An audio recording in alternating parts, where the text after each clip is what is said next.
It is Friday, the 13th of March, 2026, and it's time to dive into the swamp. So don't forget to like and subscribe to the channel for daily updates you probably won't see in the mainstream.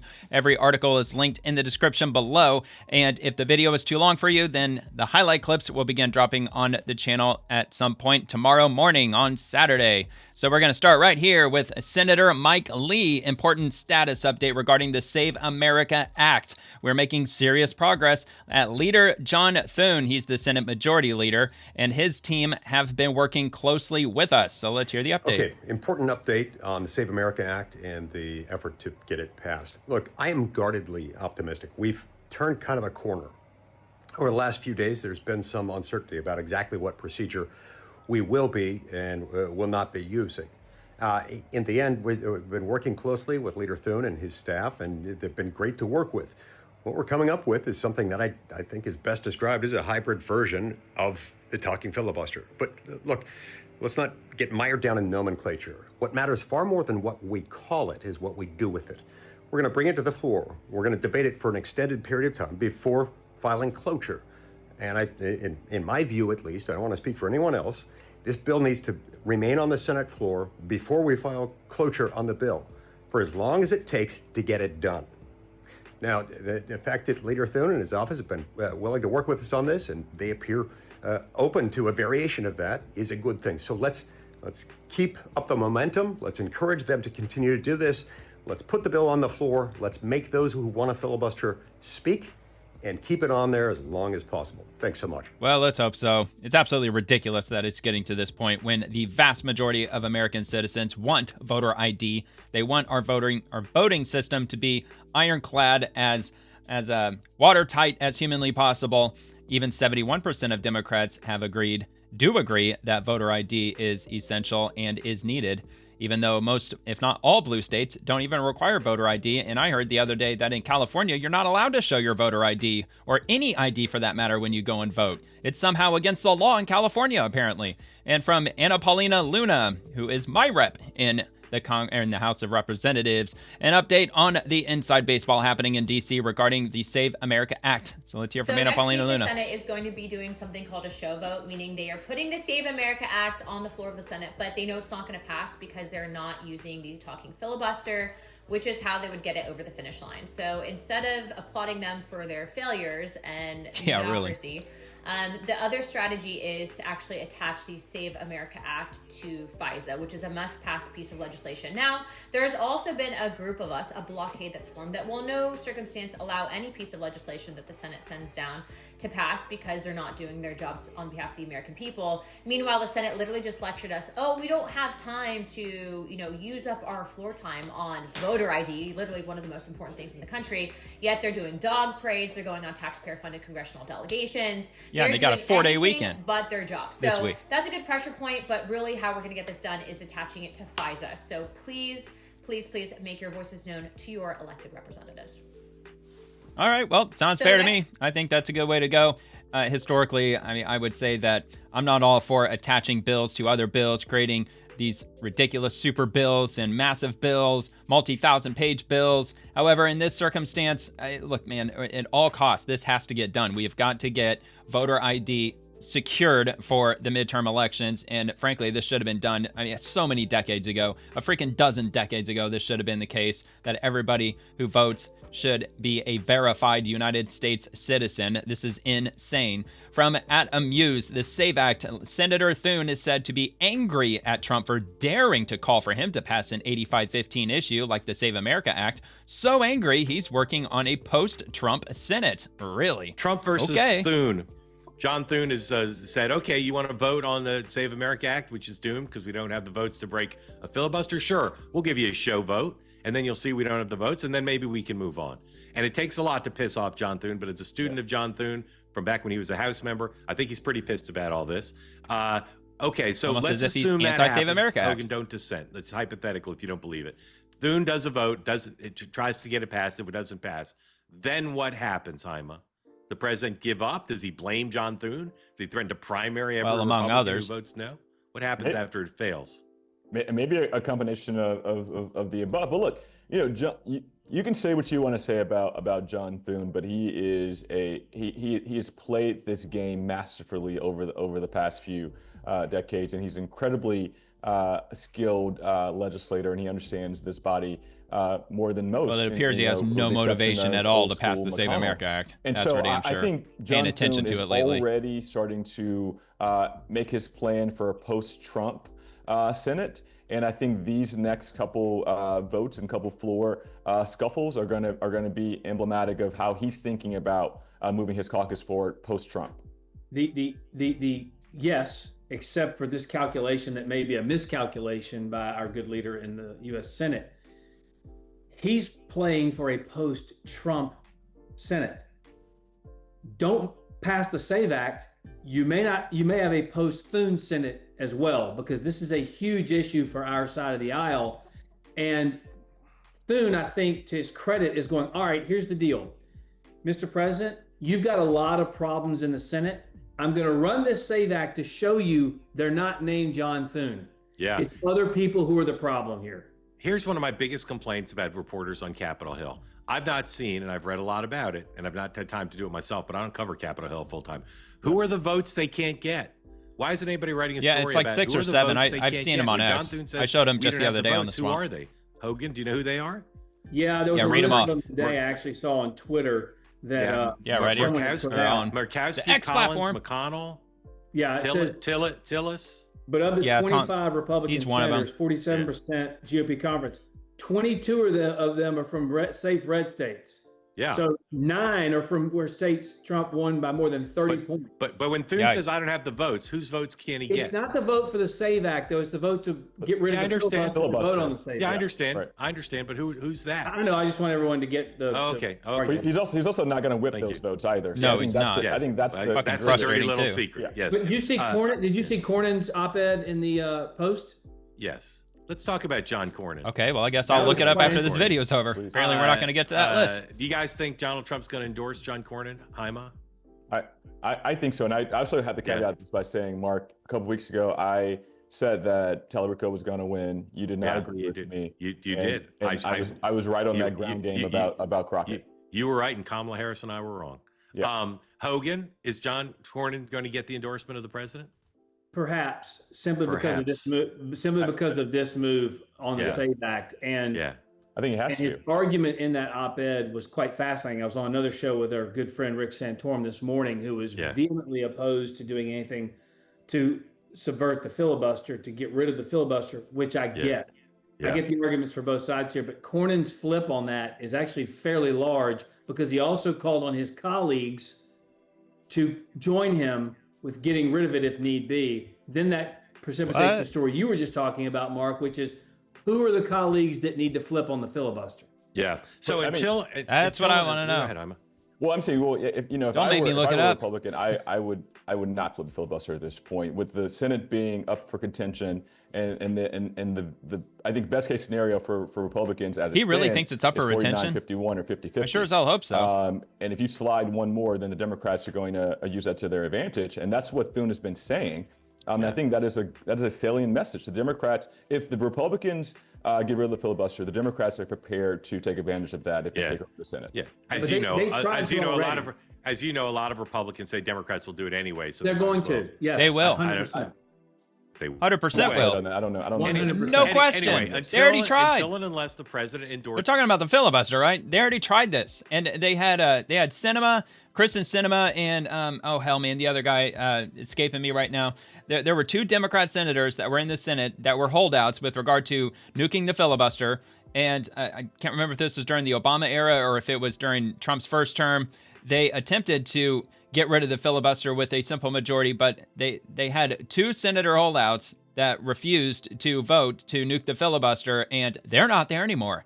They're not there. And we all know that the Democrats have only gone way further to the left over the last several years. And gets Paxton out of the race. Till that happens, unless that happens, we got a primary. We got a runoff, ladies and gentlemen.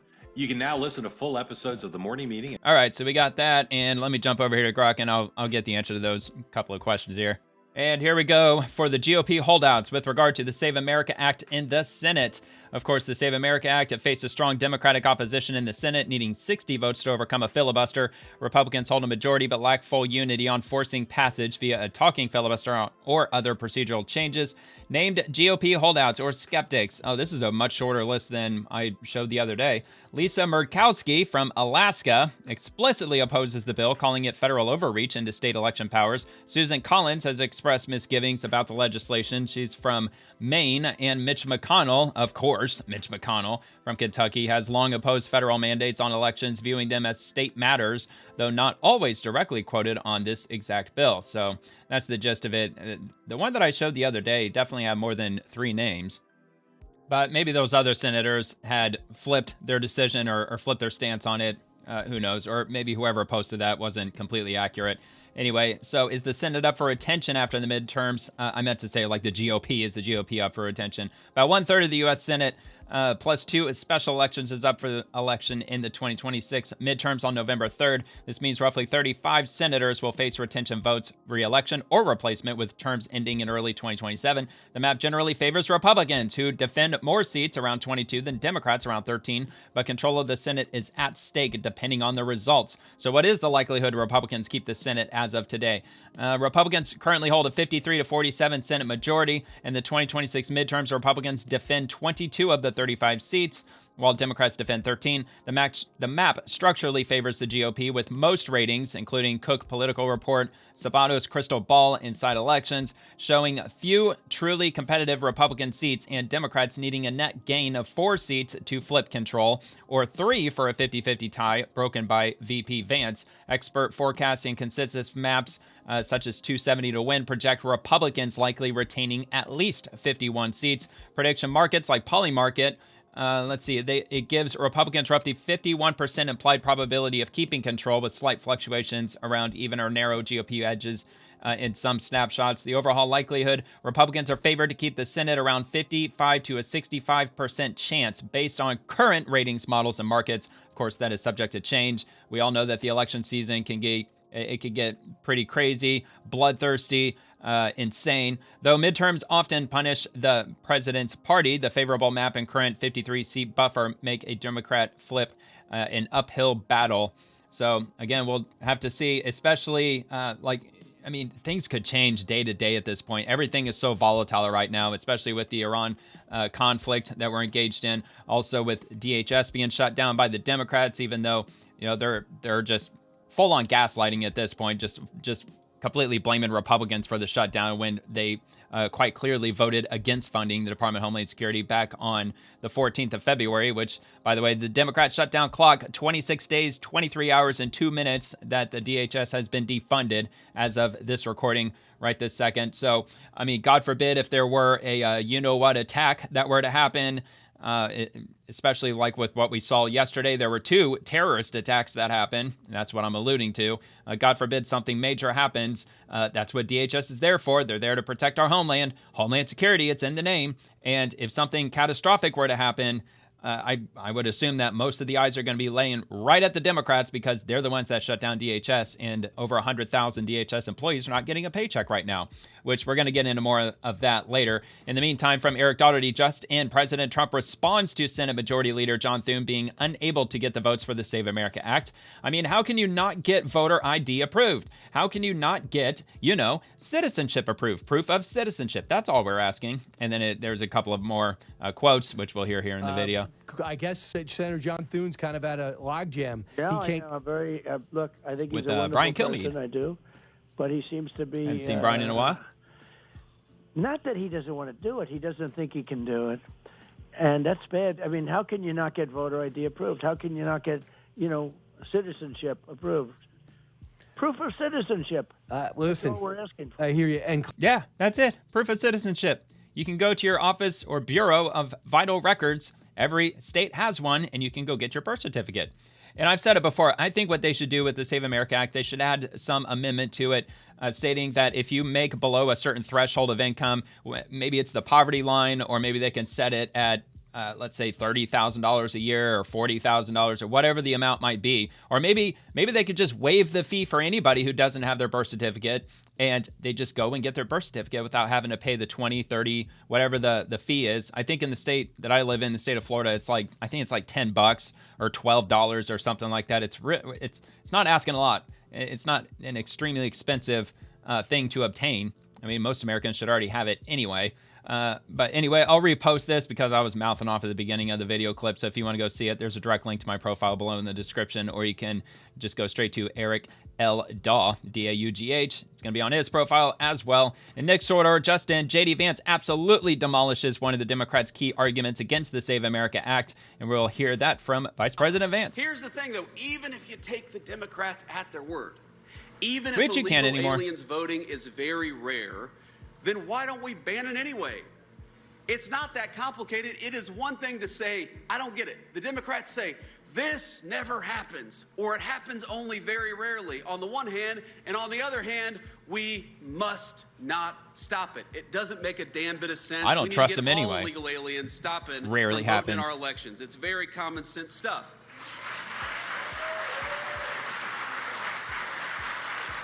Yeah, and you know what? It's not only the question of illegal immigrants voting. It's also, as I said, in states, and I believe all blue states, they allow for ballot harvesting. They also do mail-in voting. So if you kind of put two and two together, doesn't take a rocket scientist to figure out that a lot of these people are going to be going door to door, maybe even checking mailbox by mailbox, grabbing ballots and filling them out. And we don't have any ironclad way of doing signature verification. I know there's AI. Maybe in the future they might implement AI with regard to doing signature verification, although I wouldn't trust it anyway because AI has been primarily developed, as far as I know, in Silicon Valley. We all know that the progressives, that's their mecca, Silicon Valley, where AI has been largely developed and enhanced over the years. So definitely not in favor of that at all. But plus there's also the question of relocating different addresses. If they're blanket balloting the entire state like they did during COVID, there's the question of, will your ballot show up at your current address? Will it show up at your past address? Or will it show up at both? Probably both if it's a blue state.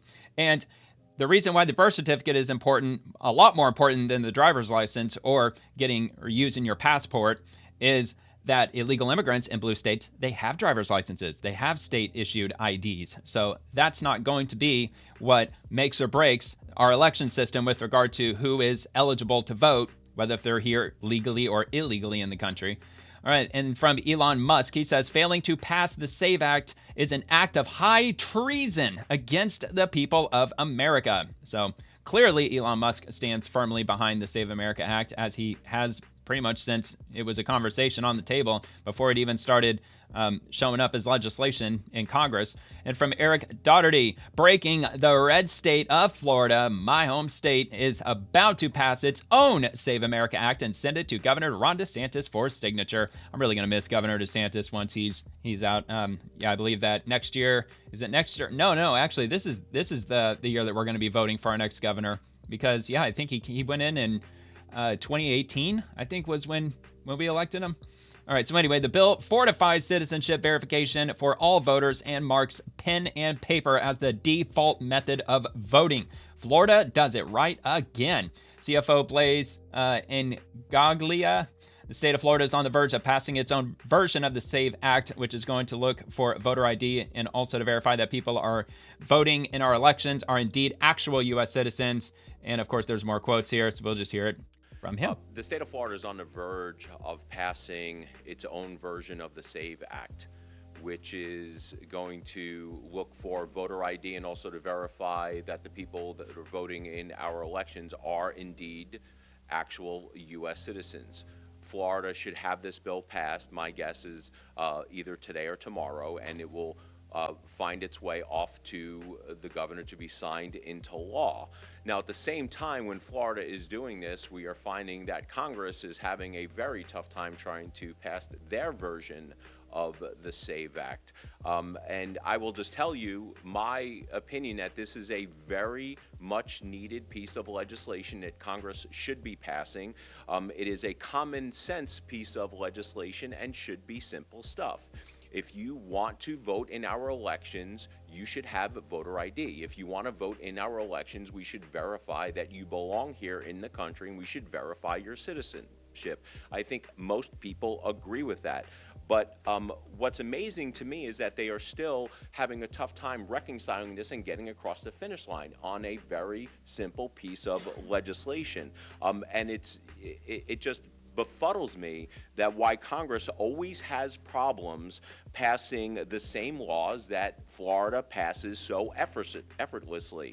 If Florida worked as slowly as Congress, we would still be debating what our state flag looks like. Congress is becoming a place where good ideas go to die. There is zero reason why the Senate should not take this up and pass it into law. This especially immigration Republicans, was a big issue in but Democrats the too. last campaign. It is one of the big issues. Most Democrats why we want returned voter ID. President Trump to the White House. Everyone wants this. There is no reason why they should not pass this. I do not understand on an issue where 81% of all the voters are in favor of ID. Because they want why the fraud. Are we passing? What are That's they waiting why. for? 91%? It doesn't make any sense. Very few times Oh, you it have makes a piece perfect of sense. legislation that They everyone want to cheat, agrees with. Republicans, as President Trump says. Democrats, and independents. But yet we still find ourselves in this position where we can't pass this simple piece of legislation. Look, Democrats, the one reason, the biggest reason that I see that they give is that, well, women, they changed their last name, so it's not going to match their birth certificate, which means they're going to be not validated, which I'm pretty sure that Republicans already said that it's absolutely not true. In fact, if you have your maiden name, that would further solidify you being who you are, because your maiden name is still your maiden name, whether or not if you have a married name or not is basically irrelevant. And yeah, I mean, in Florida, we've passed all kinds of stuff over the years. I know, like, this was the place to be during the COVID era, but we have no property taxes coming up for a vote on the ballot this November, which would effectively completely remove all property taxes if you own your house and if it's your primary residence in the state of Florida. I'm not on board with it because that's going to cause a lot of other problems with regard to taxes. It's essentially just going to push the burden of taxes onto people who don't own houses, as well as people who do. They're talking about hiking up sales tax, which I'm highly against, and other forms of taxes that they would have to raise if they do get rid of this, if they do get rid of property taxes in our state. And of course, in Florida recently, it's probably about a year ago at this point, we made it state law that a child predator, a prepubescent predator, I'm trying to stay up to par for YouTube without using the big P word, can be sentenced to death in Florida. We offer the death penalty for those types of people in our state. And also, we passed the $15 minimum wage some years back, which it was a disaster. No thanks to John Morgan, the whole Morgan & Morgan guy. He was the guy that championed the $15 minimum wage, which it's been a disaster, man. Everything's gotten a lot more expensive here because of that. And it doesn't elevate people out of poverty. All it does is drag more people down to bare minimum wage. Also, marijuana came up for a vote. I think that was last year, 2024, and it didn't get passed. It was like 2 points away from passing because you need 60% on the ballot, or a 60% vote for it to pass in this state. But anyway, yeah, so it's been crazy. And of course, we're now fully constitutional carry in the state of Florida, which is an epic win. Even Publix grocery stores, they even said that they're going to adhere to state law. And they confirmed with the local media that if somebody walks into our grocery store with firearms in plain view, we're just going to adhere to state law. They're more than welcome to come in here and shop in our store with a freaking AR-15, slung around your back while you're pushing the buggy. They're perfectly fine with that, which is pretty awesome, man. That's based as hell for Publix to say. So, all right, anyway, let's go ahead and move on. U.S. Central Command, all crew members of USKC 135 lost in Iraq have been confirmed deceased. This is awful. In Tampa, Florida, not in Tampa, Florida, that's where Central Command's headquartered.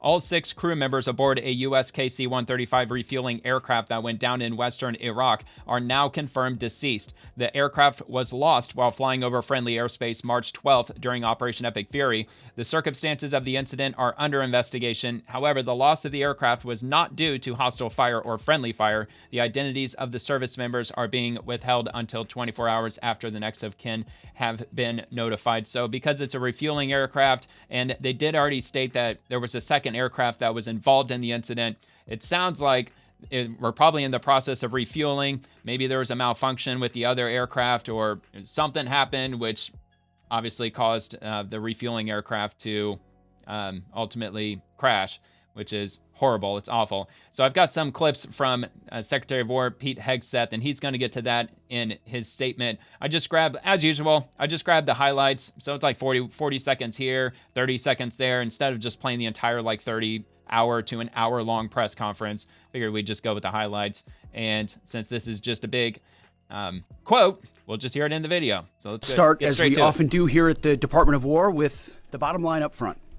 For the world to hear and the press to actually admit that the United States is decimating the radical Iranian regime's military in a way the world over has never seen 6,000 targets before. hit.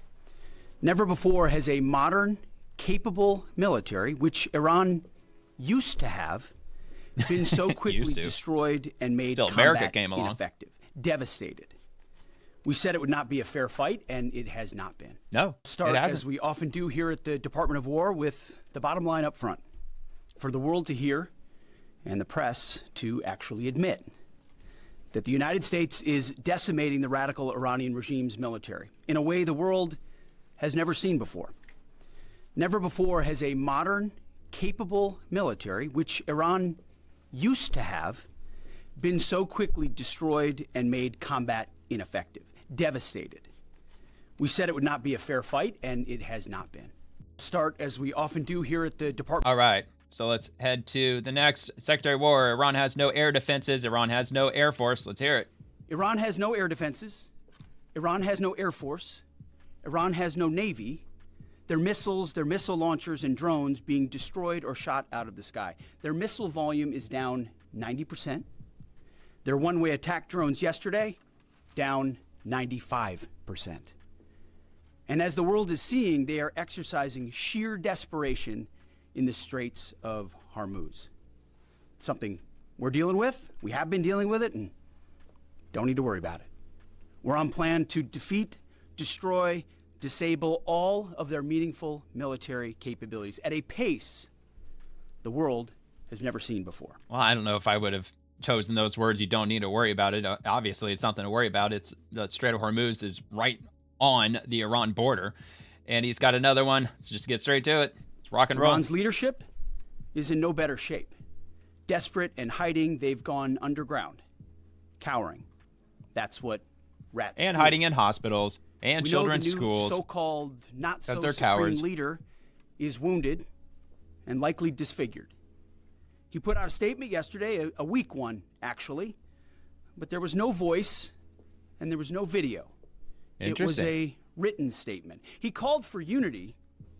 Apparently killing tens of thousands of protesters is his kind of unity.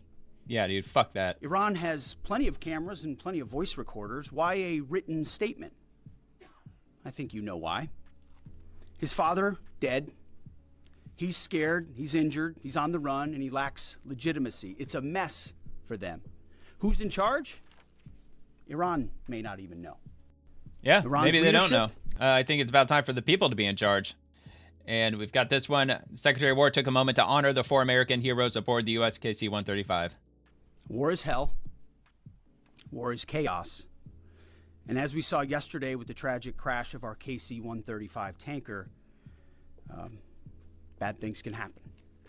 American heroes, all of them. And as I have with all of them, as we have, we will greet those heroes at Dover, and their sacrifice will only recommit us to the resolve of this mission. But war in this context and in pursuit of peace is necessary, which is why each day on bended knee we continue to appeal to heaven, to Almighty God's providence, to watch over and give special skill and confidence to our leaders and to our warriors. To those warriors who this nation prays for every single day, I hear from all of you out there who pray for them every day. Stay on bended knee and pray for them. I continue to say to them, Godspeed. May the Lord bless you and keep going. Amen. Pray for the troops. Pray for their families. Pray for everyone. Secretary of War, as I started during our first press conference on day 2, 10 short days ago, the combination of the world's 2 most powerful air forces is unprecedented and unbeatable. As I stated during our first press conference on day 2, that was 10 short days ago, the combination of the world's 2 most powerful air forces is unprecedented and unbeatable. Between our Air Force and that of the Israelis, over 15,000 enemy targets have been struck. That's well over 1,000 a day. No other combination of countries. Well, Israel is the second most powerful air force in the world. So today, as we speak, unstoppable, we fly over the top of Iran and Tehran. Fighters and bombers all day picking targets as they choose. As our intelligence gets better and better and more refined. Looking up, the IRGC and Iranian regime sees only 2 things on the side of aircraft. The Stars and Stripes, Star of David. and the Star of David. The evil regime's worst nightmare. Yeah, that sounds like that's all they're going to see for some time. And another one because we know who the good guys are here, and the American people do too, and that makes my job simple. Serve God and the troops. We know who the good guys are here, and the American people do too. And that makes my job simple. I serve God, the troops, the country, the Constitution, and the President of the United States, and answer only to those.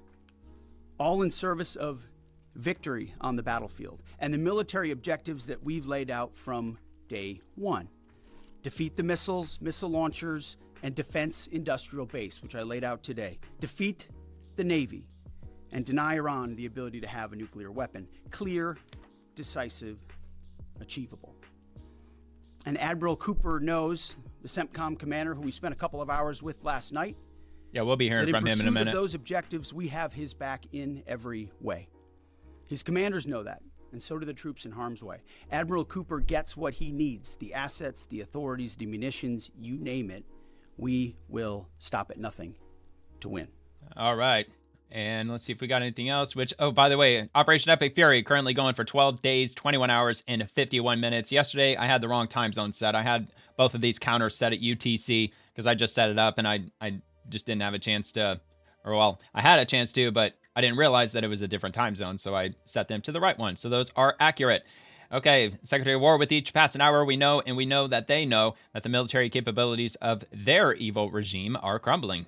With every passing hour, we know, and we know they know, that the military capabilities of their evil regime are crumbling. They can barely communicate, let alone coordinate. They're confused, and we know it. Our response, we will keep pressing, we will keep pushing, keep advancing, no quarter, no mercy for our enemies. With every passing hour. Okay, and I believe that's the last from Secretary of War Pete Hegseth. And okay, so never mind, it's not going to be Admiral Cooper, it's going to be General Dan Kane, my bad. He provided an update on Operation Epic Fury. So this is going to go for a bit. Update. I also want to address the tragic loss of our KC-135 refueling aircraft yesterday. Very quiet. The incident occurred over friendly territory in western Iraq while the crew was on a combat mission. Okay. And again, was not the result, as CENTCOM has said, was not the result of hostile or friendly fire. We're still treating this as an active rescue and recovery operation. As CENTCOM announced this morning, 4 airmen have been recovered, and the Air Force and U.S. Central Command will provide updates as information becomes available. Well, and it Please didn't keep crash in these hostile brave territory, airmen, thankfully. their families, friends, and units in your thoughts in the coming hours and days. Our service members make an incredible sacrifice to go forward and do the things that the nation asks of them. It's a reminder of the true cost of the dedication and commitment of the Joint Force. We're also aware of a fire on board the USS Gerald R. Ford. We're thinking about the crew there who are injured in the fire. We believe and hope that everyone will be okay. What? And we're grateful for that. I didn't hear about that. And for any further questions on that, we'd refer you to NAVCENT or to the Navy. This morning, we enter the 13th day of Operation Epic Fury, and we continue to make progress towards our military objectives. As the Secretary said, today will be our heaviest day of kinetic fires across the operating area. CENTCOM continues to attack ballistic missile and drone capabilities so that they are no longer a threat to U.S. forces, our bases, or our partners. They're continuing to destroy the Iranian Navy to ensure freedom of navigation, and this means going after Iran's mine-laying capability and destroying their ability to attack commercial vessels. And we're targeting their defense industrial base so they cannot rebuild the capabilities that can harm America's interests or our partners in the future. As Admiral Cooper said in his update on Wednesday, Iranian combat power continues to decline as a result of the continued strikes, as the Secretary talked about. We've attacked over 6,000 targets, and our strike packages continue to launch every hour, and we've maintained an unprecedented number of sorties up overhead of Iran. CENTCOM is now persistently over the enemy, and a result, we've seen a reduction in missile and one-way attack fires, as the Secretary said. In less than 2 weeks, we've rendered the Iranian Navy combat ineffective and continue to attack naval vessels, including all of their Soleimani-class warships, which were armed with anti-ship missiles and anti-aircraft weapons. We've made progress, but Iran still has the capability to harm friendly forces and commercial shipping. And our work on this effort continues. But I want to make something clear. The only thing preventing commercial traffic and flow through the Straits right now, which there is some through the Straits, is Iran. They are the belligerents here holding the Straits. Yeah, by the way, vessels that are passing through the Strait of Hormuz, the ones that have the courage to do so right now, they're turning off their transponders, so they're more difficult to track from at a distance, obviously, so they don't end up becoming a target. Closed, although there is some traffic moving through there. We've made it a priority to target Iran's mine-laying enterprise, their mine layers, the naval bases and depots, in addition to the missiles that could influence the Straits. And CENTCOM continues to attack those efforts. And we continue to make progress on the industrial base to include factories, weapons, warehouses that are stored in, and we will continue to do so in the coming days, especially today. Now, as I often do, I want to share a little bit about our incredible joint force. Today, I'm going to talk about our incredible artillery force comprised of American soldiers and Marines who've been sinking ships, destroying depots, and launching Army tactical missile systems, or ATACMS, precision strike missiles, or PRISMs, and high-mobility rocket systems, or HIMARS.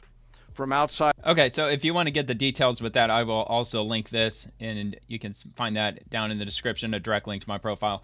You could also go to DOW Rapid Response or at DOW Response, and this was uploaded at 8:46 a.m. So they're posting all throughout the day, so it helps if you get the exact time, that way you can scroll straight down to it, and you can watch it from there.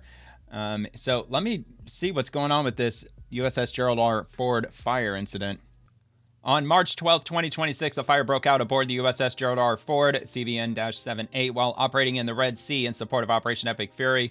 The fire originated in the ship's main laundry spaces, was not combat-related, and was quickly contained and extinguished. No damage occurred to the propulsion plant or overall operations. The carrier remains fully mission-capable. 2 sailors sustained non-life-threatening injuries, and they're stable, and they're receiving treatment. This comes from official U.S. Central Command and U.S. Naval Forces Central Command statements, with consistent reporting across military news sources like USNI News. Some unverified social media claims suggest sabotage or other causes, but official sources confirmed it was accidental and contained incident in a non-critical area. Okay, and before I move on, this is the entire video of that press conference. Again, I will also link this. It's 36 minutes and 5 seconds in total. And we'll go ahead and roll on to the next from U.S. Central Command. The Iranian regime has been the #1 threat to peace and stability in the Middle East for years. U.S. forces continue to take decisive steps to neutralize Iran's power projection capabilities. And we'll give this a play. Probably not going to be any background, or any audio, rather. So the first, let's see what else they got. Plane. Oh man, that was precise. Didn't even go through the roof. Another one of those missile carriers, thingamajigs. Not a problem anymore. Not that one either. Okay, so yeah, it's already been on repeat. They're usually like less than 20 seconds. They'll just show 3 or 4 of them in a clip. And they've been posting these every day, at least 2 or 3 per day. I haven't really seen any footage coming out of Iran, especially in the first week and a half. There's been a lot of videos coming out from different explosions, I think most recently was the drone explosion that happened on the Oman side, where one of their refineries was hit by an Iran drone. And I haven't heard anything lately from that. I'm assuming the fire eventually was contained and put out. But I did have a look for a little bit, seeing if there was anything new out there. I didn't come across anything. That's not to say that there wasn't anything in terms of video footage that was released out of Iran. I have a feeling it's probably just because they've been without internet for a prolonged period of time, and the easiest way to get videos out of Iran, at least civilians, would be to leave the country and get a connection just on the other side of the border. All right, U.S. Central Command B-2 stealth bombers take off to conduct a mission during Operation Epic Fury, delivering long-range fire to not only eliminate the threat from the Iranian regime today, but also eliminate their ability to rebuild in the future. And it looks like we've got no sound for this either. That's kind of disappointing. I was hoping to be able to hear the B-2. But that's all right. I have seen it once in real life. I went to the 100th running of the Indy 500 in 2011, and that's what flew across the sky. It was amazing. Probably the only time in my whole life I'll ever get to see that thing in flight. All right, Rawls alerts. Breaking. Nearly 2,500 U.S. Navy sailors are deploying to the Middle East, alongside roughly 2,500 additional Marines as part of the growing military buildup tied to the conflict with Iran. Officials say the Marines will provide commanders with additional operational options in the region. And I think this is just a breaking news. Just some, oh, maybe not. Yeah, it is. That's all it says. It just says breaking. But I did pose a question to see if I could get some verification out of this with Grok. Has this been confirmed by the Armed Forces and or the War Department? And Grok says the deployment of a Marine expeditionary unit, typically 22 to 2,500 Marines and attached sailors and associated amphibious ships like the USS Tripoli, to the Middle East has been reported by multiple outlets like CNN, ABC, citing U.S. officials and Pentagon sources familiar with the plans, but no public official statement or press release from the Department of Defense or Armed Forces yet, consistent with operational security for ongoing movements. It's part of the broader buildup amid Iran tensions. So it doesn't sound like it was officially official yet that we're deploying troops. Again, like that, it's alluding to the fact, or to the suggestion that they might be putting boots on the ground. However, it also appears that they're just beefing up the numbers just for support in the region, and maybe not necessarily boots on the ground just yet.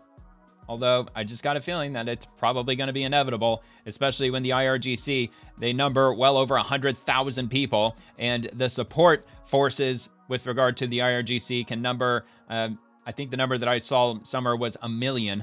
So we're talking like up to 1 million people that are in the Iranian armed forces in some way, shape, or form. So, I mean, there's only so much we're going to be able to do from the air. Plus, like I said before, a lot of these soldiers, or probably especially the military officers, I'm sure they're hiding in hospitals, probably hiding in schools, so on and so forth, in civilian areas where we can't exactly bomb them, not without taking out a whole bunch of civilians, which of course is the last thing that we want to do. We want to free the citizens of Iran. We don't want to be, contributing to their demise in any way at all. I mean, we're trying to liberate the damn country. Okay, Florida's voice. The Pentagon says U.S. and Israeli forces have struck more than 15,000 targets in Iran, sharply weakening the regime's military capabilities, which either it was Pete Hegseth or it was General Kane. Well, one of those two confirmed the 15,000 targets. I think it was General Kane who said that.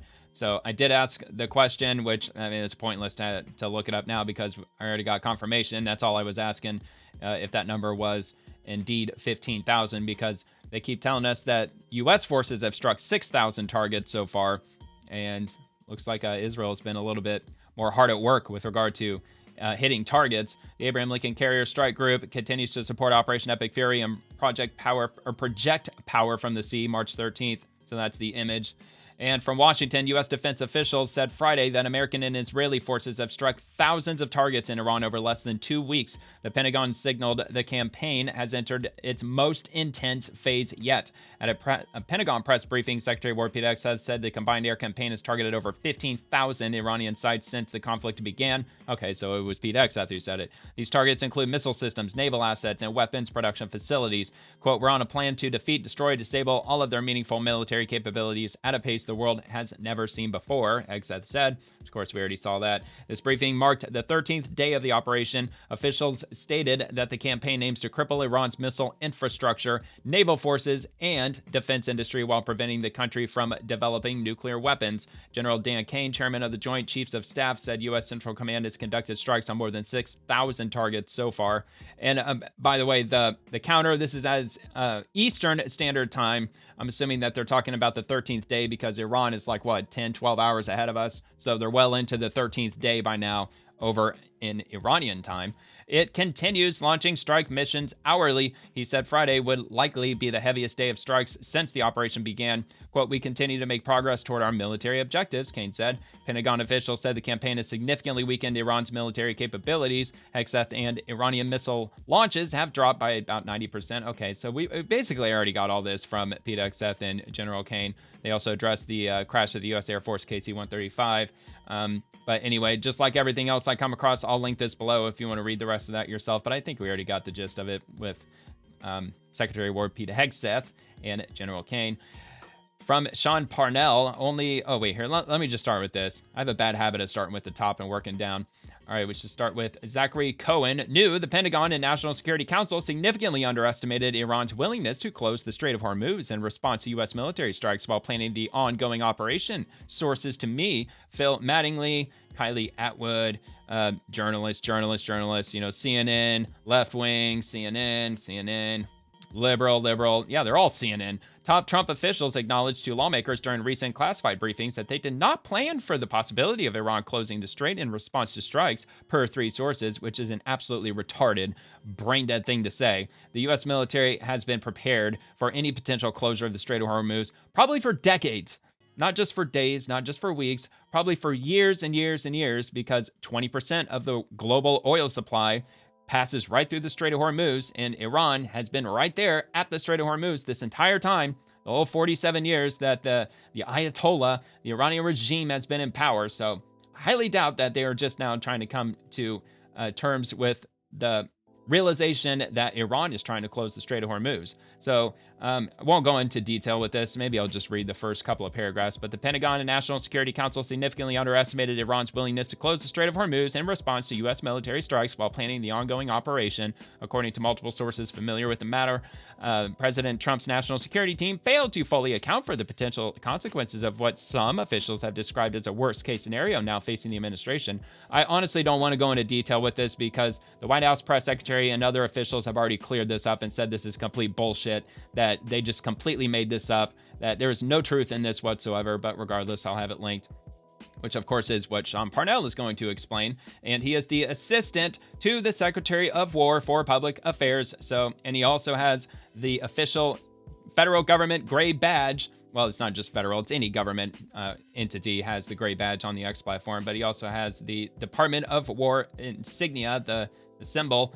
Only partisan hacks like the activists at CNN would write that the United States military did not plan for Iran threatening shipping in the Strait of Hormuz. They know we plan for any and every scenario possible, yet they slander our military for sport. Here's the truth. The Strait of Hormuz is something the department has paid attention to from the beginning, and the American people can rest assured that we will ensure our interests are advanced, which is probably why we decided to put 3 aircraft carriers out there. And we've got many other naval assets in the area. That way, when the time comes, if they're not doing it already, I believe our Navy has already escorted 1 ship through the Strait of Hormuz, and apparently we're going to be doing that more often if need be.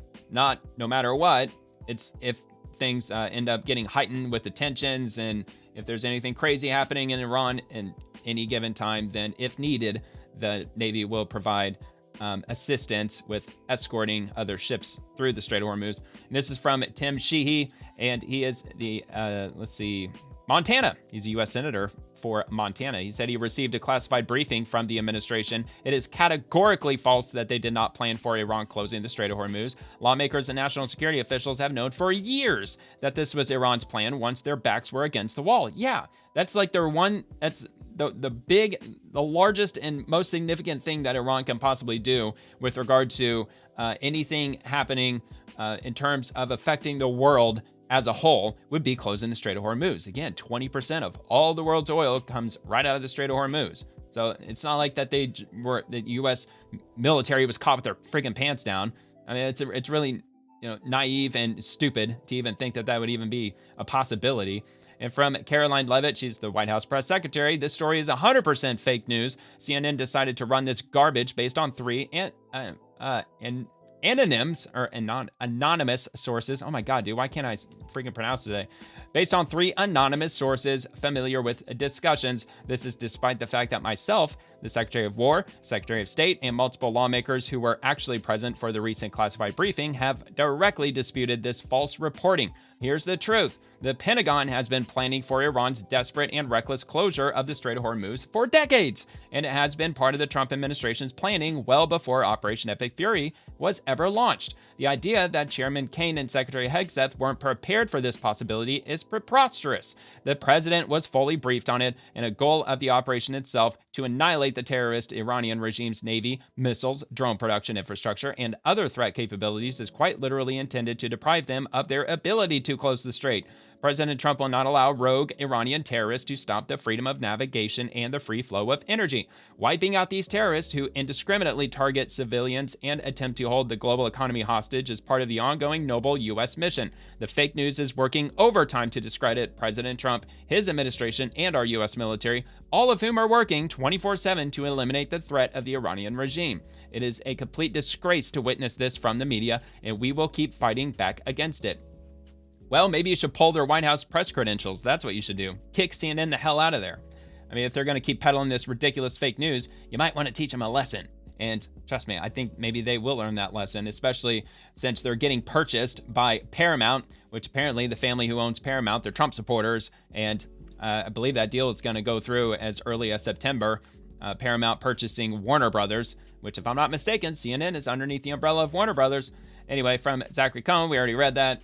So we'll go ahead and move past that, and let's see what else we have. I don't know if I have anything else related to this. I believe maybe not directly related to the CNN, borderline slanderous smut piece, but I do have this from President Trump, and he says, "We are totally destroying the terrorist regime of Iran, militarily, economically, and otherwise. Yet, if you read the failing New York Times, you would incorrectly think that we are not winning.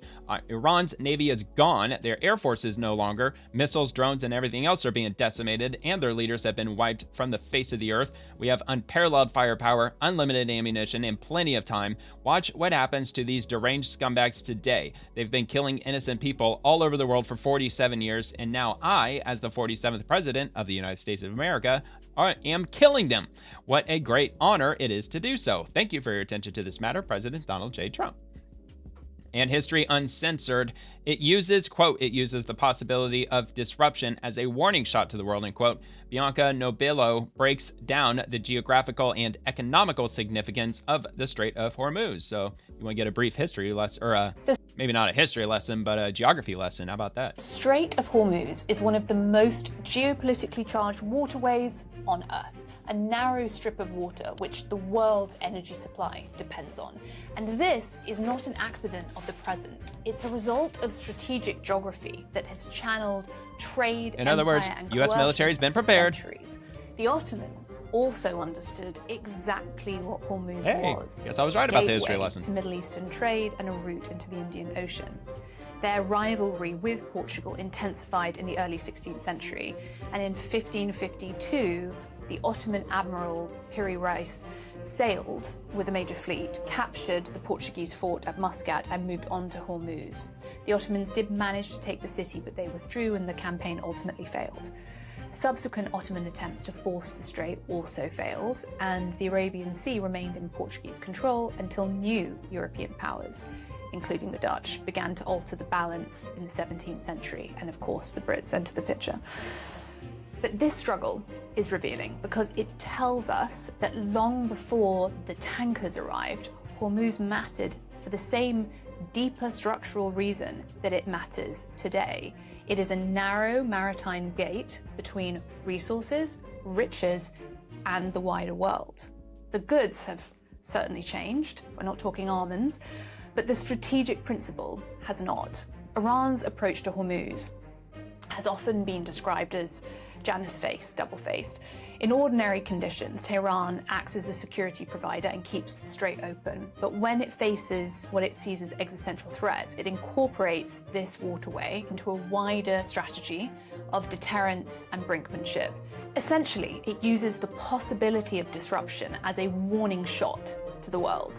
Okay, well, then I stand correct that it was a history lesson of sorts. So there you go, a little bit of facts and information on the Strait of Hormuz.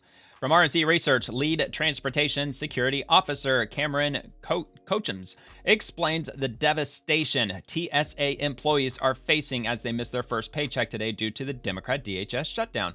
People are having to donate plasma to just be able to feed their families. Yeah, first off, thanks for having me, and thanks for letting the voices of TSA officers be known about what's going on right now. What's happening with us right now is that people are having to call off work because they can't afford the $45 or whatever to pay for childcare. You know, people are having to leave early from work to go get their kids out of school. People are having to donate plasma to just be able to feed their families. Yeah, it's absolutely ridiculous. Completely using them as political pawns. It ain't the first time, ain't the second time. I think this is the third time in 6 months that they've used TSA as political pawns. It's not just them. It's also the Secret Service. They're not getting paychecks. And the U.S. freaking Coast Guard. They're not getting paychecks. And of course, FEMA, cybersecurity. They're all not getting paychecks. Over 100,000 people because of the Democrats. And from Nick Sorter, congratulations to the U.S. Senate for being handed yet another 4-day weekend while DHS remains closed and Muslim terrorists run wild. Absolutely freaking worthless people. And Senator Ted Budd, exploiting TSA officers for political purposes is irresponsible and dangerous. Their work is critical to protecting our homeland and national security. Travel is disrupted nationwide. Wait times hit 3+ hours. And our brave men and women of TSA are working without pay thanks to Democrats. Well, according to Nick Sorter, sounds like he's enjoying a 4-day weekend, though. From Homeland Security, 10 hours ago, Americans are feeling the pain from the reckless Democrat shutdown of DHS. In airports across the country, TSA officers are again being forced by the Democrats to work without pay for the third time in nearly 6 months. So what would happen if they just essentially just boycotted, or if they just all simply walked off the job? Would the airport, I guess the entire system would just come to a standstill. Or I don't think that they're going to let people fly without TSA, without any security. That would be insane, especially after we've been in a conflict against Iran for 12 days and 22 hours so far. That would be a bit Millions crazy. of spring break travelers are on the move, hacking airports, all while funding for the Department of Homeland Security is halted, and 60,000 TSA workers are receiving their first $0 paycheck. I have 3 kids, yeah, I believe that was a wife today, who depend on me to go to work, and they depend on me to feed them, to take care of them. It's a growing crisis. Denver Airport now asking travelers to donate food and gas cards. Food pantries opening up from JFK to Seattle. I do plan on coming to work as long as I can. If I can't come to work, then I can guarantee you there's a lot of other people that are not going to be able to make it. Since the shutdown, more than 300 TSA workers have quit, and call-outs have more than doubled. This after chaotic scenes and long lines like these in Houston, New Orleans, and Atlanta. And this morning, the TSA exclusively sharing this video with GMA, now being played in airports nationwide, warning passengers about longer than average wait times and staffing shortages due to the shutdown. This comes as the TSA acting deputy administrator tells us they've seen a rise in attacks on officers. We've seen increases in assaults on our TSA officers, which is always completely unacceptable. And so we just ask our passengers to please be respectful, thank them, because they're doing an incredibly difficult job under incredibly difficult circumstances. Yeah, and they're also not getting paid. Despite the shutdown, airlines trying to keep up with demand are adding flights. United Airlines expects this to be the busiest spring break season ever. Which is crazy because we've got record debt. Coming weeks. To save time, avoid American checking a bag, citizens, do your that best to carry on. Arrive early, 3 hours before a domestic flight, 4 hours for international travel, and always look out for the latest updates from your airline and airport. Guys? Yep, as they always definitely say, a good idea. Your patience. All right, Victor, thank you. And you can follow your airport right on the X platform. I know my airport's on there. I'm sure all the international airports have an account on the X platform, and they update it constantly.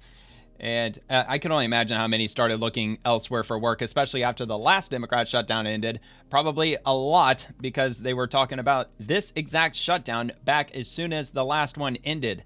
because of just the spending bills that were coming up. Department of Homeland Security, there was already rumblings and there were rumors that the Democrats were going to do exactly what they just did, shut down the government. And of course, that's going on for well over 3 weeks. I'm getting ready to enter into the 4th week. And I don't even know how long this one's going to go on for. I think it might end up surpassing the last shutdown, which, by the way, is the record for the longest government shutdown ever in the history of our country, 43 days, I think, which, of course, was created by the Democrats. Thanks to them. And wokeness. This is not getting enough attention. Just 3 days ago, Muhi Mohammed Najim went into an elementary school in Klein, Texas. He was armed, wearing tactical gear. Thankfully, security stopped him. I didn't hear about this anywhere, like nowhere at all. So did this actually happen? Yes, it happened. On March 10th, 2026, 39-year-old Muhi Mohammed Najim, or Kyle Najim Chris of Klein, Texas, entered Zwink Elementary School in the Klein ISD in Spring, Texas. He was dressed in full tactical military-style gear with a holstered firearm after slipping in behind another visitor. School security and police responded quickly. He was arrested the next day on a third-degree felony for unlawfully carrying a weapon on school grounds. No one was harmed, and they give a couple of local news sources and court documents. So yeah, man, that happened. And I don't think really hardly anybody heard of it or heard that it even happened. And from Bill Milugan, the man charged by DOJ for selling the gun used by the ODU terrorist, which happened yesterday, was caught straw purchasing 3 guns in 2021, all of which were later recovered at crime scenes, including a homicide. But the Biden DOJ declined to prosecute. He got a warning and signed an apology letter. So let me get a little bit of context of the ODU event in case you missed it from yesterday. On March 12th at Old Dominion University in Norfolk, Virginia, Mohammed Baylor Jalal, 36, ex-Virginia National Guard, convicted in 2017 for attempting to aid ISIS and was released in 2024. He entered an ROTC classroom in Constant Hall. He yelled, "Allahu Akbar," opened fire, killing instructor Lieutenant Colonel Brandon Shaw and wounding 2 students. ROTC students subdued and killed him. FBI is investigating it as terrorism. The gun was illegally sold to him days prior. So there you go. So that's just the bare basics as to what happened yesterday with that incident. So this reads as follows from the top. In 2021, the ATF and the Newport News Police Department investigated Kenya Chapman for straw purchasing 3 firearms, all with short time to crime recoveries. Chapman was listed as the purchaser for all 3 firearms, and this Chapman, or Kenya Chapman, was the one who sold the firearm to the guy who went and committed the act of terrorism yesterday. 2, the firearms were recovered from a homicide shooting in the fall of 2021, one from a victim and one from the shooter. Another firearm was recovered from a drunk in public incident. Chapman was interviewed and admitted to straw purchasing all 3 firearms. ATF issued Chapman a straw purchaser warning letter, and Chapman wrote a letter of apology. Specifically, the ATF investigation revealed the following 3 purchases, and it just lists the 3 different firearms that he had purchased. And let's see what else we've got, or what we got next here. From Andy No, check this out. Breaking. No comment report. Verdict reached in the first ever federal Antifa terrorism trial over the Texas ICE ambush where an officer was shot in the neck. All cell members have been convicted. Antifa supporters had threatened witnesses during the trial. They even threatened witnesses during the trial, man. These people are just absolutely just sick in the head. They're brain dead beyond belief. Federal jury in Fort Worth, Texas, convicted all 9 members of a North Texas Antifa cell in the first federal Antifa terrorism trial in U.S. history. The verdict followed 2 full days of deliberations after a trial that lasted 12 days. Benjamin Song, Cameron Arnold, Bradford Morris, Zachary Evans, Savannah Batten, Maricela Rueda, Elizabeth Soto, Ines Soto, and Daniel Rolando Sanchez Estrada were indicted last year on federal charges, including providing material support to terrorists and also rioting and use of an explosive device and obstruction. Sounds like very typical of Antifa now, doesn't it? Jurors found the defendants guilty of providing material support to terrorists, rioting, conspiracy to use and carry explosives, and using and carrying explosives. The jury acquitted the group on 2 of the charges, aiding attempted murder and aiding firearm discharge. Well, they got extremely lucky for that. Benjamin Song, whom prosecutors described as a ringleader, wasn't charged with the explosive-related charges, but was convicted of the more serious attempted murder of a peace officer, as well as multiple counts related to discharging a firearm during a crime of violence. The other two defendants were acquitted on those firearm counts. Daniel Rolando Sanchez Estrada, a Mexican national, was found guilty of conspiracy to conceal documents and corruptly concealing documents or records after the attack. His partner, Maricela Rueda, was also found guilty of conspiracy to conceal documents after telling him to hide her far-left extremist texts. The defendants, described by prosecutors as members of a North Texas Antifa cell, were accused of carrying out an ambush-style shooting attack on the Prairieland ICE detention facility in Alvarado, Texas on July 4th of last year. As the verdict was being read out, some of the Antifa supporters started wailing and crying, resulting in two of them being ejected from the courtroom. Defendants Zachary Evans and Bradford Morris Brown down in tears. Ringleader Benjamin Song continued smirking. Today's verdict on terrorism charges will not be the last, as the Trump administration systematically dismantles Antifa and finally halts their violence on America's streets, said Attorney General Pamela Bondi. Today's verdict shows the FBI remains committed to identifying, locating, and dismantling Antifa and its funding networks across the country, said FBI Director Kash Patel. The trial was beset by a one-week delay after a mistrial was declared during jury selection when a judge learned one of the defense attorneys questioning potential jurors was wearing a left-wing political shirt. Unbelievable. Alvarado Police Lieutenant Thomas Gross testified during the first week of trial that he was shot in the neck during the attack. His bloodstained bulletproof vest was entered into evidence. Antifa supporters had circulated claims online falsely claiming the officer faked his injuries. Jurors were also shown the large cache of weapons and ammunition seized from the suspects. Investigators recovered mobile phones stored in Faraday bags designed to block signals, along with Antifa and anarchist anti-government propaganda that prosecutors said reflected the group's ideology. Prosecutors learned in the investigation that the cell acquired over 50 firearms in the Fort Worth, Dallas area prior to the attack. And this is on NGO, or No. Well, it's No comment, as in Andy No, who is the foremost expert when it comes to Antifa. Not only an expert, but he reports on them constantly. I mean, if you want to follow the goings on of Antifa, that's the guy to follow. I mean, he's constantly updating on anything that's related to Antifa. Okay, Lauren Chin, it's illegal for a man to secretly record women in public bathrooms unless apparently that man claims he isn't sure about his gender. Then that's fine, I guess. And she's talking about this from Genevieve Gluck. Police found over 100 secretly recorded videos of women taken inside public bathrooms. He told police he was in the female toilets because he wasn't sure about his gender.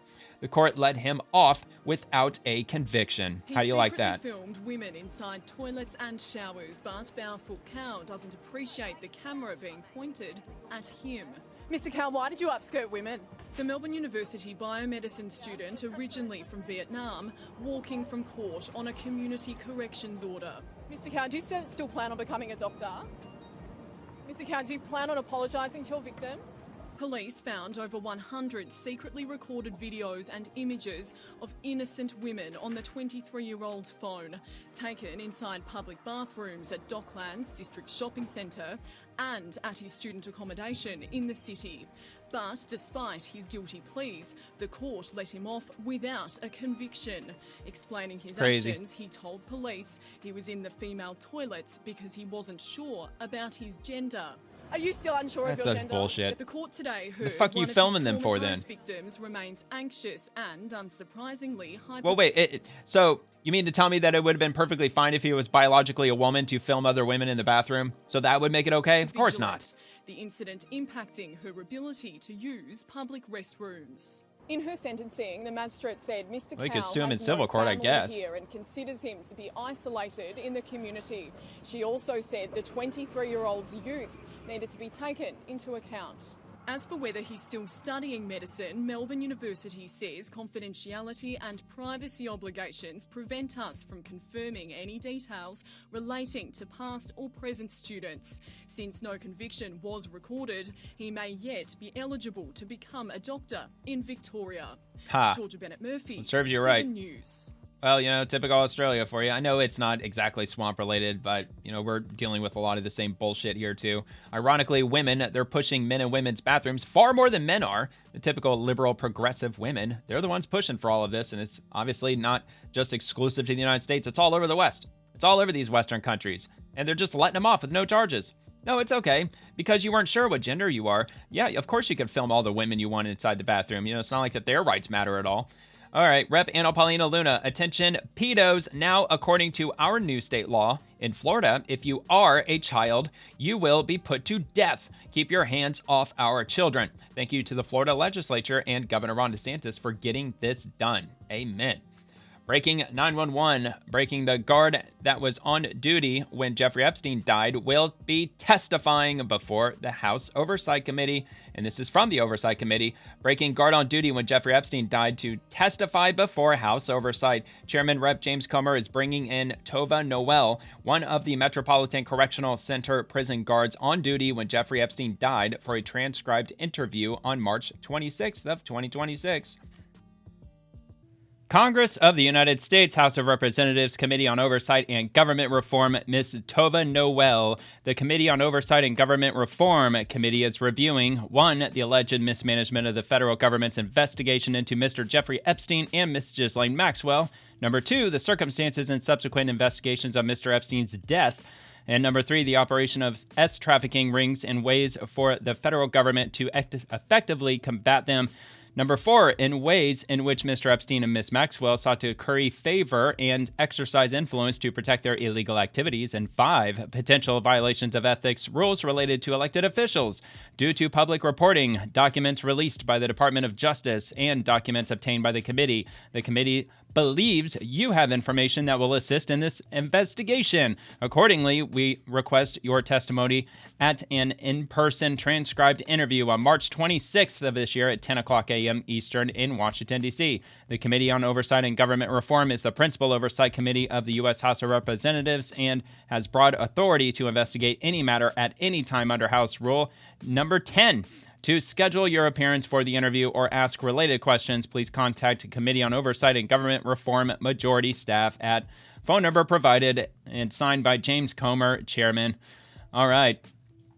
And we've also got this from Clown World. I found this to be kind of eerie and a little bit too unbelievable.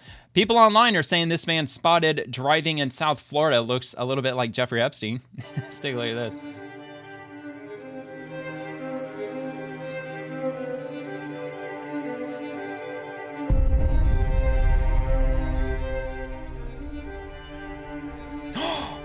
Mr. Epstein! How dare you, sir? Driving around that fancy vehicle in South Florida. He got away with it, didn't he? Typical end of a Hollywood movie. No, that wasn't him. I don't know, man. I don't think that was him. I mean, there are people out there that are saying that they're convinced that it was him. I ain't convinced it was him. Epstein didn't Epstein himself, though.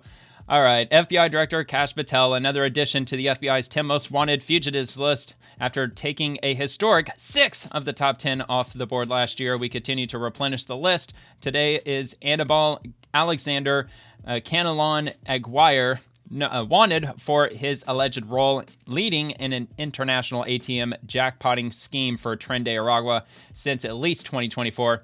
Aguirre is the first ever cyber fugitive added to the list. First ever. The FBI is offering a reward of up to $1 million for information leading directly to his arrest, and anyone with information can contact the FBI. Yeah, 1-800-CALL-FBI or visit tips.fbi.gov. And let's see. Holy cow, man, that's a long description.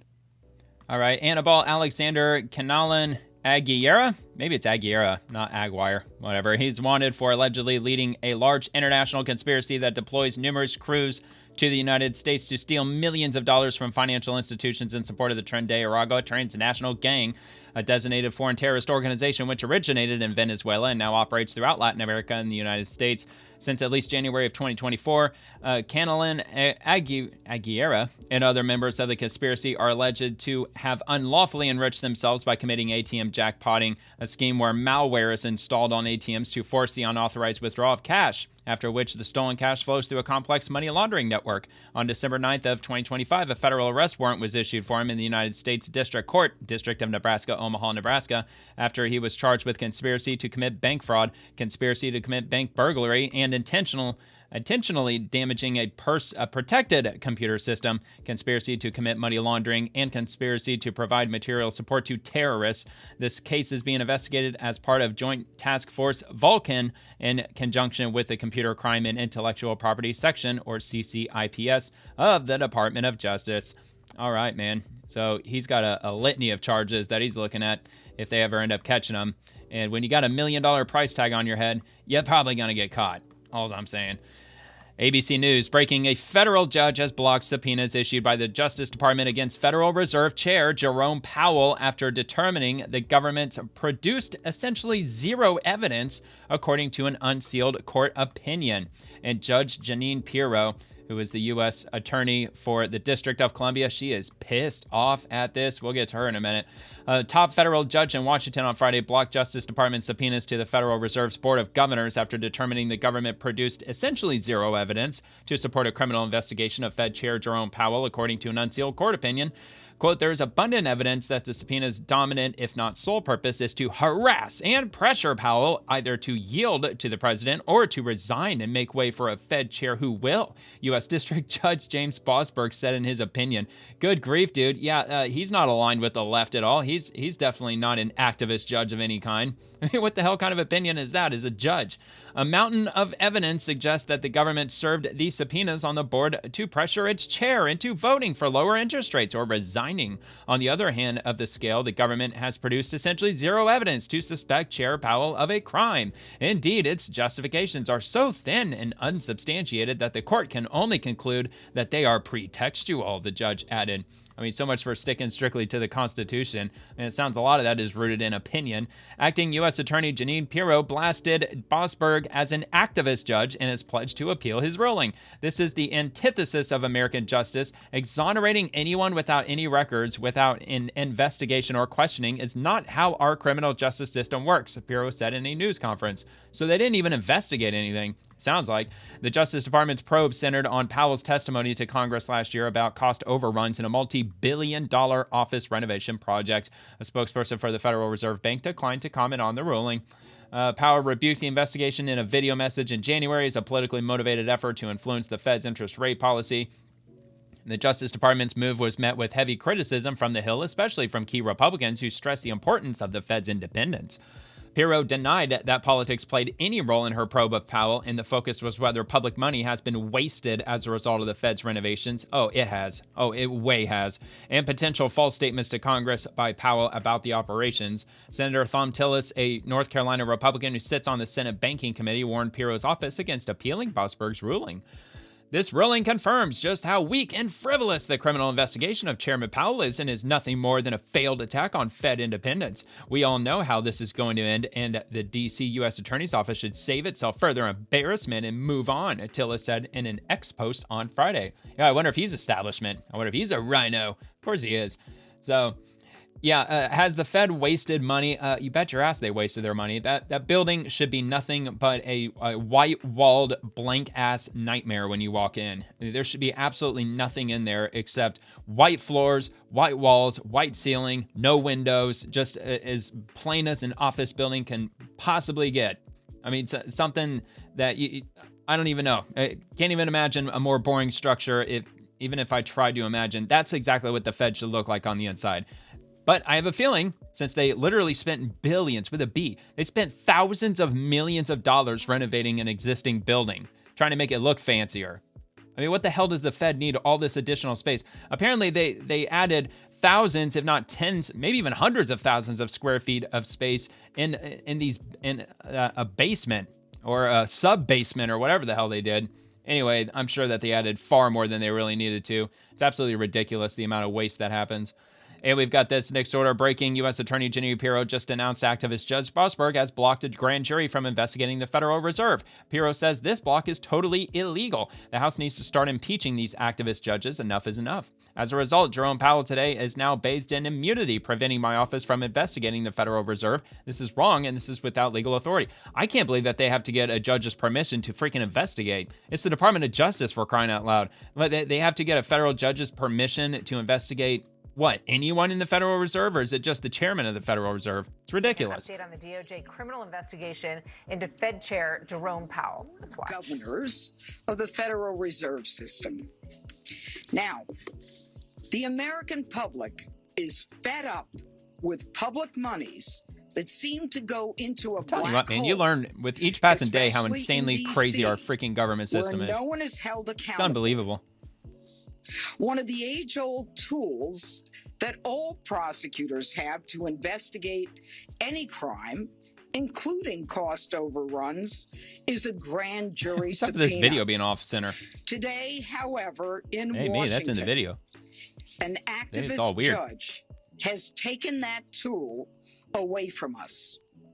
By inserting himself and preventing the grand jury from even obtaining, let alone hearing evidence, he has neutered the grand. Yeah, you know what? That's a fair point. Why wouldn't you even let anybody see any evidence or hear any evidence at all? You have to present everything to a judge first, and then the judge just makes his own opinion. And how the hell did they get in front of him? Is he the only judge that sees anything that the Department of Justice brings to a DC federal court? I'm assuming that there's a bunch of judges, and they're supposed to receive cases based strictly on just random numbers, some random selection process. That's how they're supposed to put any case before a judge. At least that's, as I understand it, how it works on the circuit court level. Jury's ability to investigate crime. As a result, Jerome Powell today is now bathed in immunity, preventing my office from investigating the Federal Reserve. This is wrong, and it is without legal authority. In June of 2025, Jerome Powell Oh, maybe it'll go to the Supreme Court, I before guess. the Senate Maybe. Banking Committee, making, quote, questionable statements that did not comport with publicly available documents. And it was regarding the atrocious cost overrun of more than $1 billion. I didn't say million. That's I just the said overrun cost. billion. In renovations It totally was to like, his headquarters. what, 3-4 billion? This from the man who says that he is the steward of our public funds. Yeah, In okay. November, the United States Attorney's Office began an inquiry. Prosecutors from my office gathered information for months before we served 2 grand jury subpoenas. On December 19th, we sent an email to the Federal Reserve to have a conversation, a meeting. Oh, come or on, man. You even a should have just phone shown up in call person. to discuss our Oh, concerns. no, not an email. There was no response. Of course there wasn't. He sent a freaking email. On December 29th, we sent an email Should went up to there have and a banged on his fucking door. conversation, a meeting, or even a phone call to discuss our concerns. Again, we were ignored. We, in fact, asked to meet the first week in January. We were ignored. It was at that point that 2 Well, of grand course, man. jury He hates Trump. subpoenas were issued Well, Trump to the hates Jerome Powell, Federal too. Reserve. Not even Trump to hasn't given Jerome him a whole lot of Powell. reasons to like him, to be fair. Again, no response, no compliance, but instead a woe is me video by Mr. Powell falsely claiming that he was being threatened with criminal indictment. And claiming victim status, Powell proceeds to call his political friends in D.C. and around the world to gin up support for himself, all the while refusing to produce simple documents. Now enter local District Court Judge James Boasberg, whose written decision on its face makes clear his antipathy toward President Trump and this administration. He quashes both subpoenas, thereby prohibiting us from reviewing any records and precluding us from submitting records to the grand jury. That grand jury, of course, comprised of ordinary people. Ladies and gentlemen, Well, somewhat. no one is above the law. I mean, I would say ordinary people in Washington, D.C. being convened for a grand jury, a lot of them, well, like something like 90% of them are going to be politically left-leaning. And of course, to be fair, there's going to be people in Washington, D.C. who don't really care about politics either way. I can only imagine that there's probably a lot of people who live in Washington, D.C. who try to avoid politics like the plague. However, it just comes with the territory, man. In D.C., you're typically going to lean left for the most part. Not everybody, but vast majority will. Okay, Secretary Sean Duffy, major update in the investigation of the deadly Indiana crash involving an illegal alien trucker who plowed his semi into a van, killing 4 Amish men. FMCSA's investigation, let's see, that is, well, of course, they don't have the acronym in the title. Let's see, Federal Motor Carrier Safety Administration. Their investigation has tied 4 additional carriers to this crash and put all of them out of service. KG Line Group Incorporated, Tutash Express One LLC, RPM Hauling, and Falcons Trucking LLC. And we're not done yet. A coordinated Chameleon Carrier Network, where operators change their names and DOT numbers to hide from law enforcement, is responsible for this horrific crash. The U.S. Department of Transportation will leave no stone unturned until every bad actor is held responsible. And looking at this guy's mugshot, I think that was the incident that happened in Indiana, a month or 2 ago? Yeah, Indiana, of course, it was in the friggin' title. No, but for real, I believe I remember this happening. You know, he killed 4, and these poor Amish people, they probably have no idea that this is even a problem, that we've got this massive illegal immigrant problem, because, the Amish are not going to pay attention to anything. I mean, they don't even use electricity, right? No, I know there's some levels. I know it comes in levels, like most Amish people, yeah, they use electricity, but there's like the deep Amish level where they actually don't use electricity.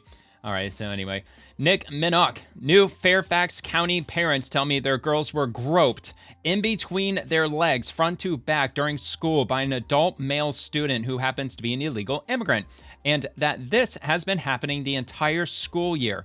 Parents are livid at Fairfax County Public Schools. Today, Steve Descano's prosecutor, Jenna Sands, agreed to release the suspect from jail. The judge said no. ICE lodged a detainer. ICE says Fairfax County Sheriff Stacy Kincaid is not honoring their detainer. And we've got some details in this video. This is insane. Hey, I'm Nick Minock with 7 News.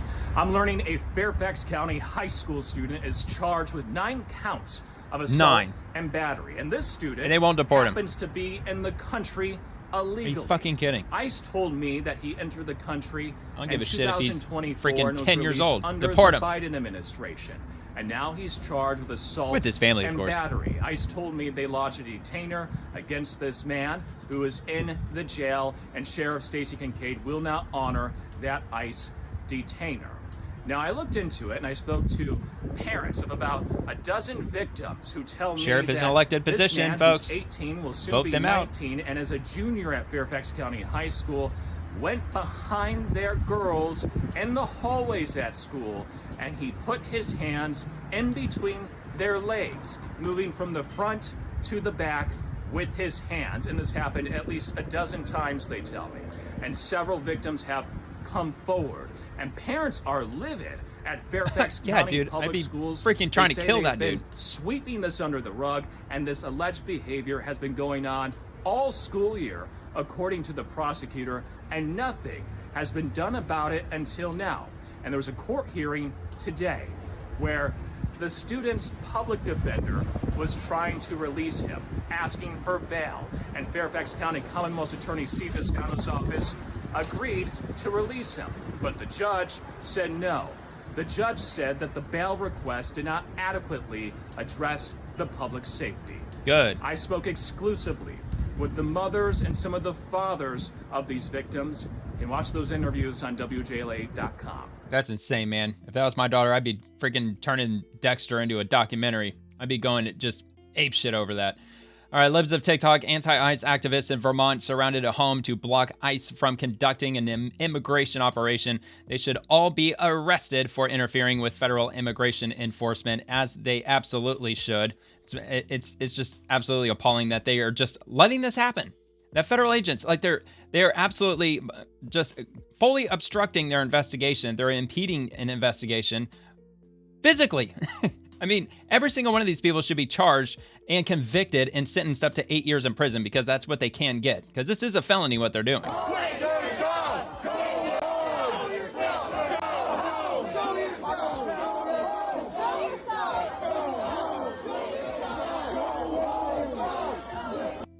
And what? They're like standing there like, well, what do we do now?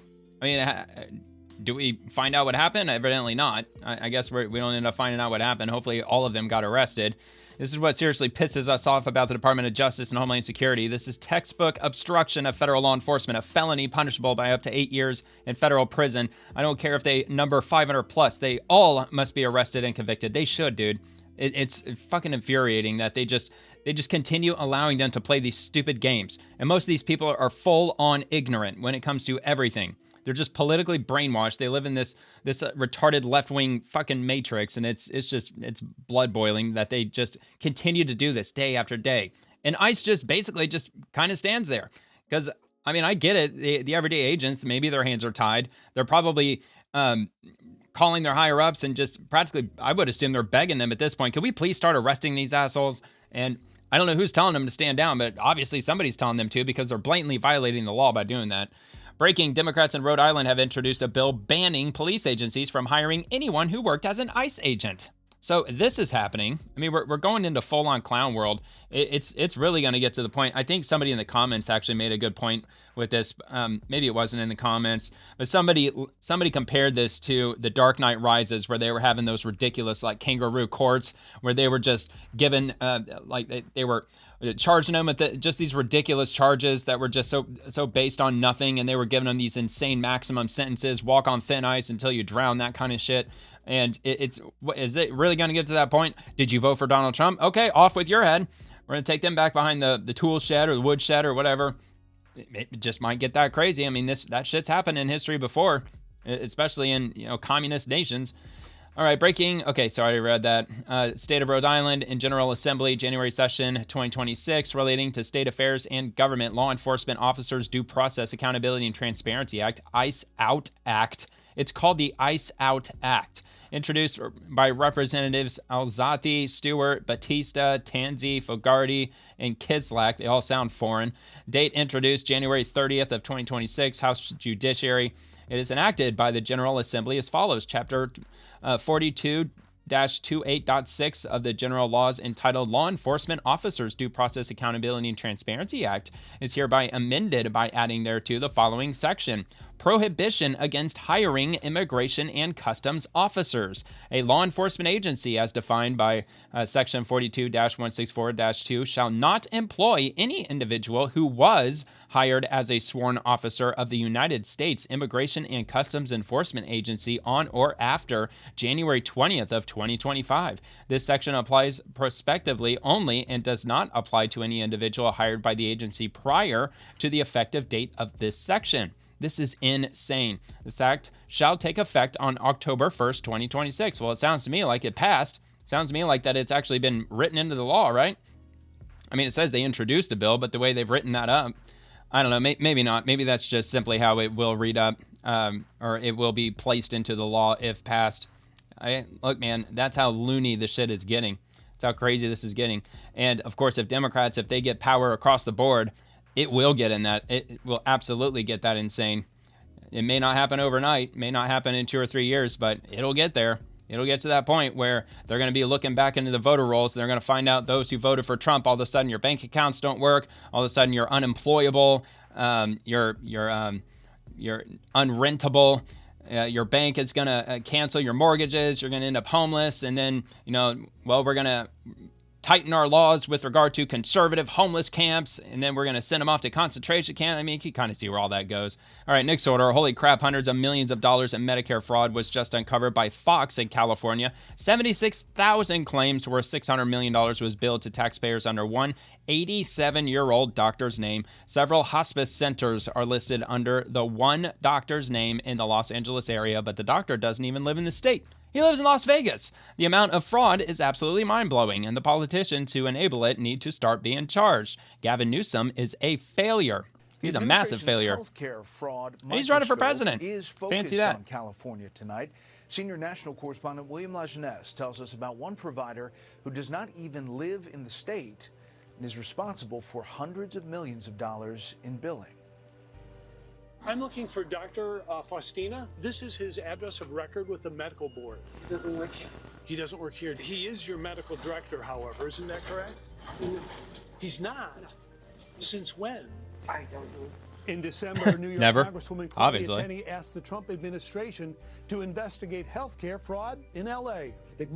Yeah, Dr. Oz blew the lid wide open with this. Specifically, she asked how a single physician. I mean, they're talking living out potentially of state billions of dollars. helped providers bill taxpayers for. This is just $600 one million. doctor. 600 million. Somehow, One doctor. You are responsible for 29,000 patients, and here's the billing information. That physician, 87-year-old Gilbert Faustina. Oh, wow, they got him on camera. These home health care agencies, but they're using your number. He lives in this little rinky-dink apartment. Where's the 600 million, We dude? met him at this apartment in Los Angeles. I'm not seeing anybody now.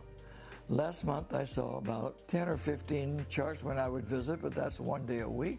Yet records Those suggest he filed East European 76,000 mobsters, claims. dude. I don't do the billing. I don't know if it's the Russians or I've who, never but billed Medicare for any of these patients. How many charts and so forth can you go through to approve their care? Oh, 15 or 20.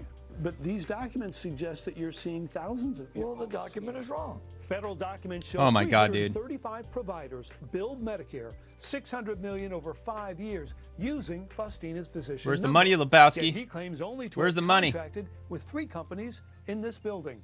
At this address, I have millions of dollars of health care provided at this location at both Highlight and Aries.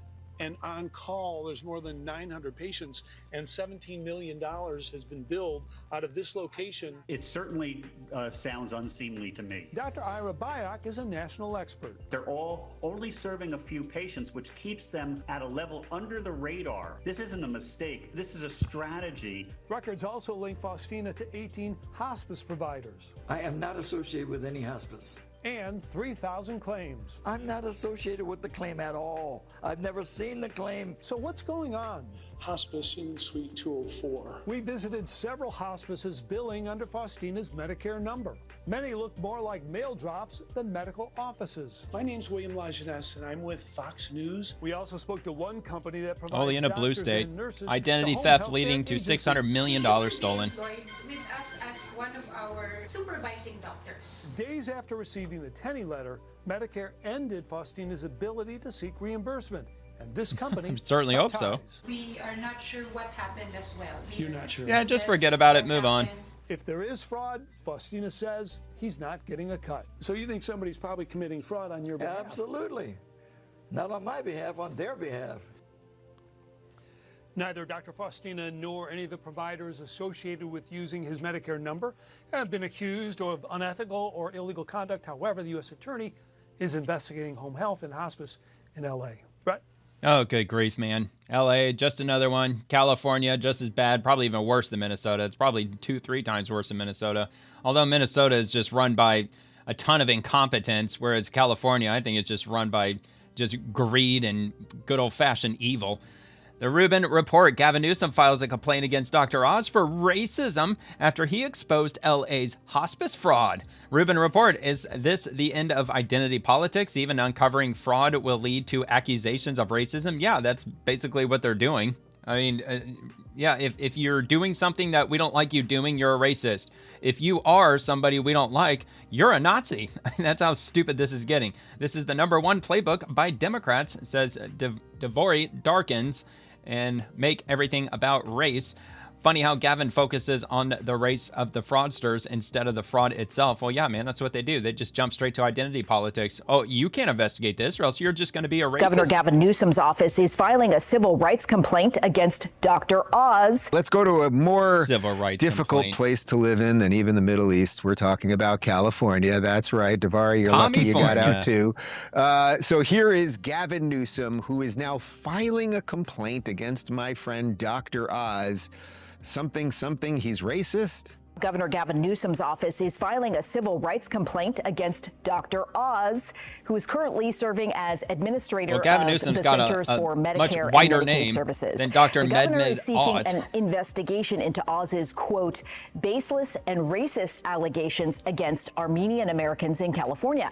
It went down Against Armenians in California. Dude, Armenians are white dudes. What are you talking about? Down now 30%. Poor guy, small businessman. These people are nuts.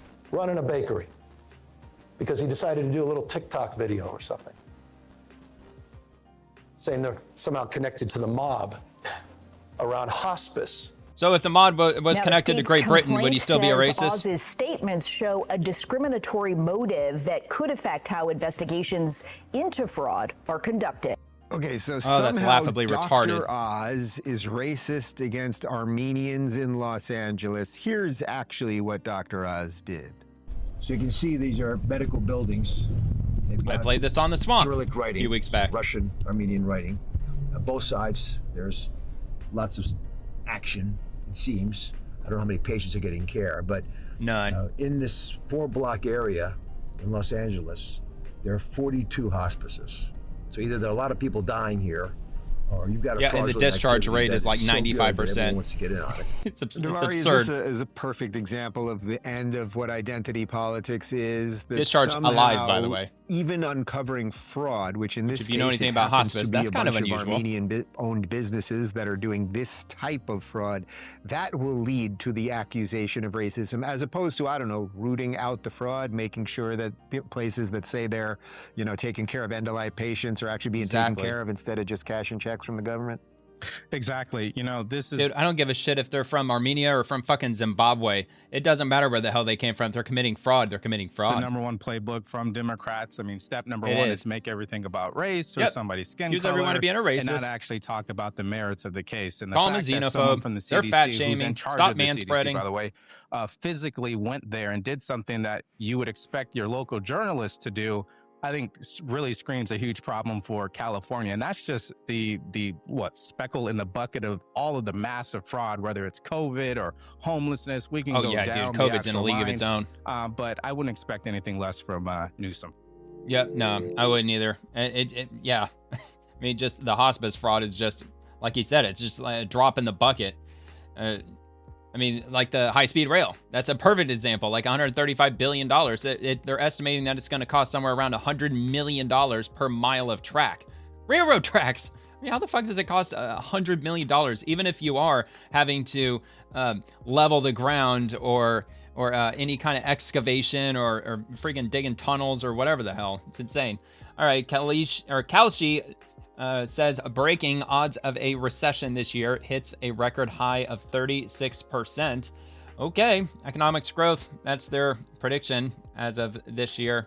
And yeah, man, 36.1%. If you ask just an average person in the middle class, they would probably tell you that we hit a recession like 5 or 6 years ago. We've been in a recession for a long while as far as the middle class is concerned. So, Grok, what are the primary indicators to watch for that will lead to a recession in 2026? Key recession indicators to watch for this year: unemployment rate and the SOM rule, a 3-month average rise, 0.5 points from low. Now it's at 4.4%, and the SOM equals 0.27. Real GDP growth turning negative, or less than 1%. And consumer spending slowdown already softening on tariffs and inflation. Manufacturing PMI less than 50 and industrial production declines. Big Four, jobs, retail sales, negative 1.8%. Income and output all off highs, and yield curve status and credit tightening. Current projections show around 2% GDP growth. No recession yet, but labor and job losses signal risks. I mean, not exactly what I was expecting in terms of what it was going to return. I was thinking something like maybe the AI bubble bursting, maybe some fracturing in the housing market, maybe the number of brand new vehicles sitting on lots across America reaches like 4 or 5 million or something. Like, that's kind of what I was thinking that it was going to return, but it was a little bit too technical for all that. And One American News, the Trump administration has created 500,000 private sector jobs. U.S. Secretary of Labor Lori Chavez DeRemer tells Chanel Rion, primetime host Fine Point at One American News Network, that the Trump administration 2.0 has added 500,000 new private sector jobs during their discussion about the future of the American workforce on Fine Point. Catch Fine Point on YouTube TV and Spectrum today. Let's have a look at their The clip. labor numbers have come in. I think a lot of the numbers that where we're seeing downward trends are corrections. At least that's what the experts are saying. But the day-to-day affordability because there was a negative number in February. Is real, and people are feeling that. How do you explain what's happening there? I'm telling you, man, that's all tech. Tech. Well, UPS isn't exactly tech, but it's very heavy in logistics, which is basically tech and delivery. But of course, Microsoft is just going to start laying off droves of people, in my opinion, especially with AI on the downswing. People are sick of AI, and I just think that it's just going to continue heading downhill. Maybe I'm wrong, but it's just interesting to see. Well, I guess there's Nissan, but I mean, come on, man, who buys a new Nissan today? BLS collects those numbers every single month, and we see unless you drive a manual. Every single month. Manual Nissans are probably still solid. We saw them go down. When we think about what we inherited from the Biden administration, where we had inflated job numbers, mostly from federal government jobs, we right-sided the federal government. So now we're seeing the private sector Definitely jobs a good go thing. up. Over 500,000 jobs have been created by this president under his leadership. When we talk about affordability, we just saw the CPI numbers come in. Inflation's holding steady. But where did we see prices go down for affordability? Housing went down. Drug prices went down. Marginally. And so that is Drug important. prices went Car down. prices have gone down. Some, not all. Some. Really, the top three things that you will hear Americans talk about. Can I have a car so I can get to work? Can I afford a home so that I can provide it for my family? No and no. And drug prices, we see that across the board and with our seniors. And the president has led on all of those things. Yeah, well, I'm pushing back on all that because drug prices, it's very limited. It's not all drug prices across the board. It's a pretty limited supply of drugs, albeit a lot of them are pretty common drugs. And look, any drugs lowering in prices, especially if they're common drugs, is a very good thing. Housing, still hovering around $400,000 for your average priced home in America, which means you have to be earning over $100,000 per year in your household in order to qualify for the average priced home. And as far as cars go, the average new car is over $50,000 right now. The average American is paying almost $800 a month for their car payment. That doesn't include insurance. And let me see what I asked. I asked something, escapes me. Oh yeah, just simply, is this true, the jobs numbers? If so, how is this number impacted by the February jobs numbers that was reported? Yes, the BLS data does confirm private non-farm employment rose 432,000 from January of 2025 to February of 2026. Secretary of Labor's over 500,000 aligns with administration figures pre-latest revisions. February's report hit private payrolls with minus 86,000, which is strikes in healthcare plus weather and revisions slowing momentum but leaving net gains intact since the term started. So there you go. So it's 500,000. Of course, it's not month over month. It's year over year. So over the last year, look, it wasn't in decline. Even if it added like 5,000 jobs, it's certainly better than losing jobs. But yeah, man, 500,000 sounds healthy. I mean, I don't know if historically that's an impressive number, but I suppose it sounds impressive for a year. Margot Martin must watch. President Trump puts on a cowboy hat in the Oval Office. I don't think I've ever seen President Trump put on a cowboy hat before. This is number 1 of 250. Got the Constitution in there. Yeah. In the liner. The Constitution We'll put that in the museum, right? is in the liner. That's amazing. 10-karat gold flag. And then 13 take it bit off. income. And I think it's your size. Have you got checked? Okay. Let me see. The right way, yeah. It's a nice hat. Oh yeah.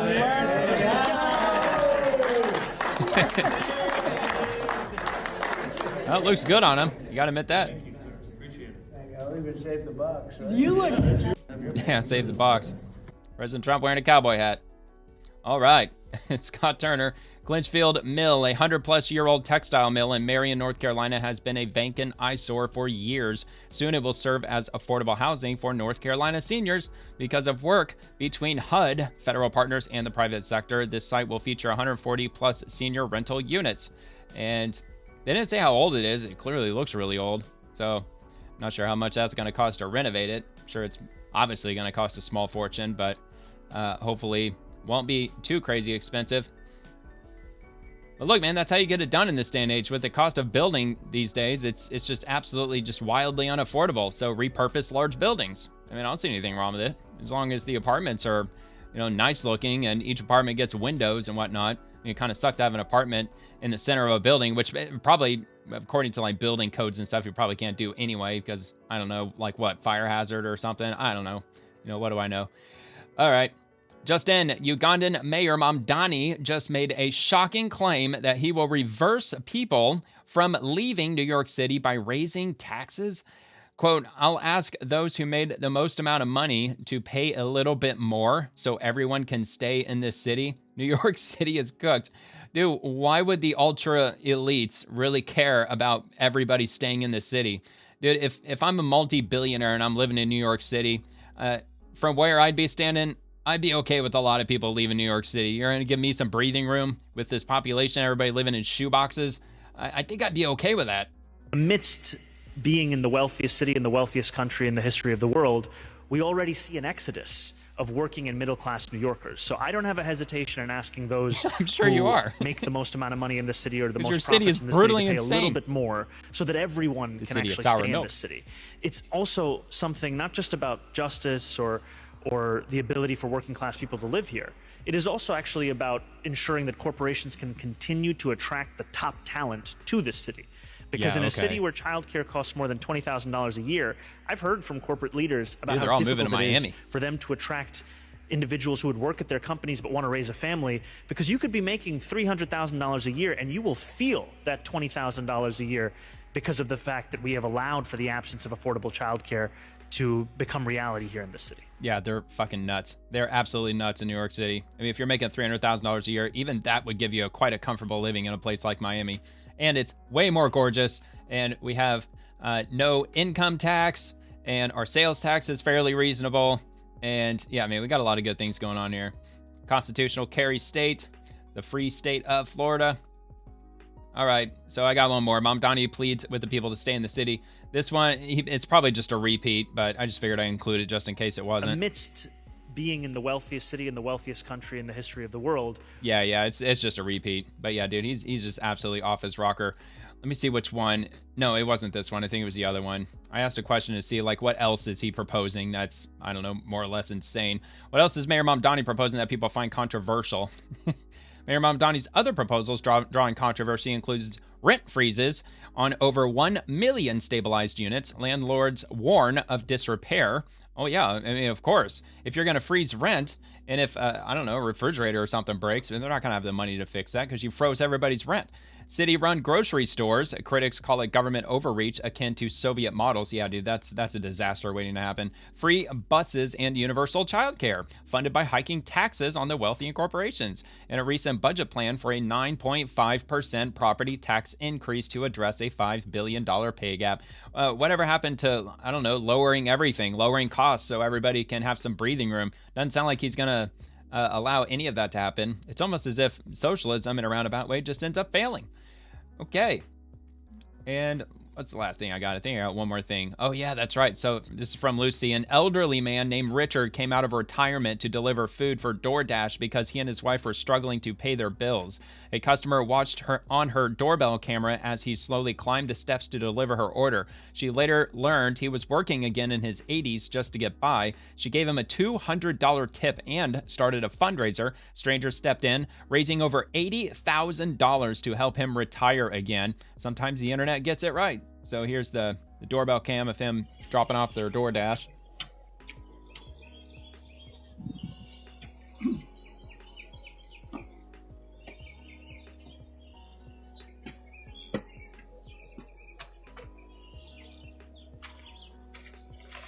I mean, how do you not feel bad for him? I mean, that's somebody's grandpa. You know what I mean?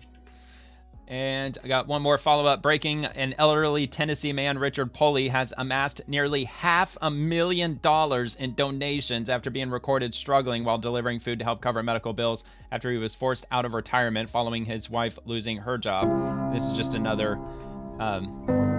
doorbell camera. Well, not doorbell camera, but porch camera. Delivering DoorDash. Raised $405.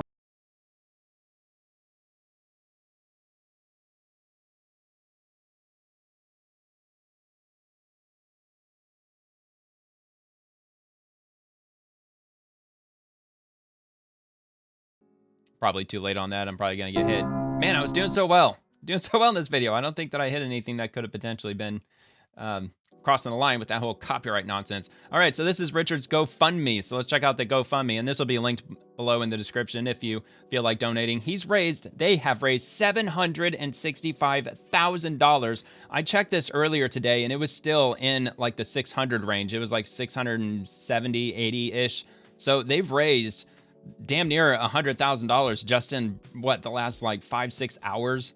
That is crazy. So they're at 91% of the goal. The goal originally, I think, was either 500,000 or 600,000, and then they bumped it up to 800. And then just since the last few hours, they bumped it up to 850. So they keep raising the limit. So I'm assuming that they're on track to reaching at least 1 million. If this thing stays up for a couple more days, I have no doubt in my mind that it's going to surpass $1 million. So that is fantastic, man. That is awesome. He's in his 80s. Even with today's high inflation rates, crazy property taxes, everything, even health insurance costs, $850,000 when you're in your 80s. I mean, they should be set. So, I mean, that's awesome. So definite big congratulations to them. And that's awesome that somebody raised that fundraiser for them. So now they can finally retire in peace. So if you enjoyed tonight's episode, please like the video and subscribe to the channel. And I'll be back on Monday night as we explore the Swamp Monday through Friday and everyone in it, the politicians, bureaucrats, agencies, and the administration. I also post daily on X, which is where you can peek at the content for the next episode. And don't forget, the video clips from tonight will begin dropping on the channel tomorrow morning. Thank you very much for watching. Always remember to stay positive. God bless the troops, and God bless America.